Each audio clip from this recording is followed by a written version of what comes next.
Good morning. காலையில் தூங்கி முடிச்சு பல்லு கூட வளர்க்கலடா. டப்பக்குன்னு வந்து கமுக்குன்னு தூக்கிட்டாங்கடா கழுத்தை பிடிச்சி. குளிக்கப்போ குத்துறமாஞ்சானுக்கு. இப்போ அங்கே தான் குளிக்க போகிறேன், புல் வீடியோ பாரு. இல்லை இவங்க தான் என் உயிர் நண்பர்கள். காலையில் கிளம்பியாச்சு, போயிட்டு இருந்தா. அதுக்கப்புறம் என்ன வந்துருச்சுல மழை.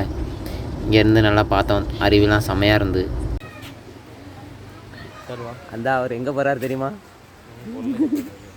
கொல்லைக்கு போகிறாருல. எங்கள் மாமா பேர் எவ்வளோ வளர்த்தியாக இருக்குது. இல்லை நிறைய தண்ணியில் முன்னாடி பார்த்தியா? ஆனால் ரொம்ப இல்லை, ஓரளவு லிமிட்டாக வருது. இல்லை ஒரு வழியாக பக்கத்தில் வந்துட்டோம். சரியா, காலையில் தூங்கிட்டு இருந்தோன்னே கொத்தா தூக்குன மாதிரி தூக்கிட்டு வந்துட்டாங்கடா. ஐயோ உடம்பரம் வருது. மரத்துக்குள்ளோடி குனிஞ்சு தான் போகணும். வளர்த்தியாக இருக்கவங்களாம் கஷ்டம்தான். அதான் அதாவது இது எங்கே இருக்குன்னா பனகுடியில், திருநெல்வேலி மாவட்டத்தில் இருக்குது இந்த குத்துறப்பாஞ்சான். அதுக்கப்புறம் என் ஃப்ரெண்டு ரொம்ப நாள் கழித்து பார்த்தேன். அப்புறம் நீச்சல் தெரியாத மாதிரி நடித்தான், காப்பாற்றுற மாதிரி ஒரு ஃபன்னு. அது முடிஞ்சு நான் ஒரு பேக் டைவ் போட்டேன், அதாவது பேக் பல்ட்டி அடித்து முடித்து அங்கேருந்து நான் கிளம்பிட்டேன். காட்டுக்குள்ளே சும்மா சுற்றி பார்ப்போம் அப்படின்னு சொல்லிட்டு தனியாக தான் போனேன். சரியா, காலை செருப்பு இல்லை, ஒன்றும் இல்லை. அப்படியே நடக்க ஆரம்பித்தா இங்கே வந்து அருவி இருக்கும் உள்ளே தள்ளி போனால். அந்த அருவிலாம் நல்லா அங்கேருந்தா மேலே தான் தண்ணி வருது. புரியுதா? மேலே அலௌடு கிடையாது, லிமிட்டாக. அதாவது ஒரு 1/2 கிலோமீட்டர் போகலாம், அதுக்கு மேலே போகக்கூடாது. புரியுதா? அப்படிங்கிற மாதிரி நான் ஜாலியாக போனேன். காலையில் வீடியோ எடுத்து நான் பேசிகிட்டே போனேன். என் மொபைலில் தண்ணி இருக்குங்கிறதுனால நான் பேசுகிறது வந்து வாய்ஸ் வந்து சரியாக விழலை.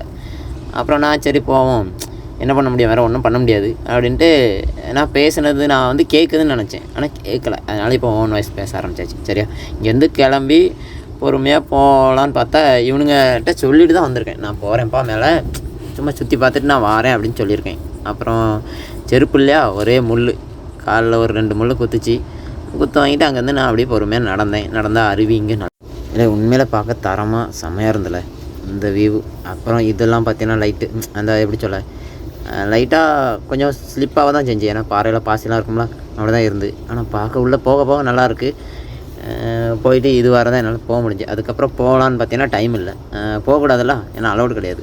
அப்புறம் அங்கேருந்து கிளம்பி கீழே வந்து வீட்டுக்கு கிளம்போம் அப்படின்னு வந்தாச்சு. வந்து மொத்தத்தில் என் ஃப்ரெண்ட்ஸ்லாம் வந்தாங்க. வந்தோடனே மொத்தமாக போவோன்ட்டு இப்படி வழிபாதை இப்படி போயாச்சு.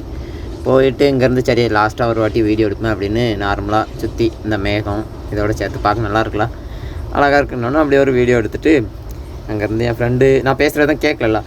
அப்புறம் ஃப்ரெண்ட்ஸ்கிட்ட பேசிவிட்டு பைக் எடுத்து அப்படியே வீட்டுக்கு வந்து ஸ்கூட்டியில் ஒரு ரவுண்டு தனியாக. சரியா, இதெல்லாம் தனியாக தான் போனேன். போயிட்டு ஃப்ரெண்ட்ஸோடு வந்துட்டு அப்புறம் வீட்டுக்கு வந்துட்டு அப்புறம் தவுன் இருக்கலாம், தவுன் கொட்டை, அதை உடச்சி அதில் உள்ள தவுன் எடுத்து சாப்பிட்டுட்டு இருந்தேன். அப்படி நல்லா தான் போச்சு. சரி, அதுக்கப்புறம் ஈவினிங் ஆயிடுச்சா, இனி கோயில் முன்னாடி போவோம் அப்படின்னு சொல்லிட்டு கோயில் முன்னாடி வந்து எங்கள் ஒரு கோயில் அப்படி ஒரு வீடியோ எடுத்துகிட்டு அப்படி சரி. இந்த சேனலு எதா இருந்தாலும் அது கொஞ்சம் ஆதரவு கொடுங்க. உங்க பொண்ணான கையை கொண்டு அந்த பெல்ல தட்டிடுங்க. அவங்களுக்கு சப்ஸ்கிரைபர் 5-10 ஏறுனா அவங்க மனசு சந்தோஷப்படும். அவங்க வீடியோவும் பாருங்க.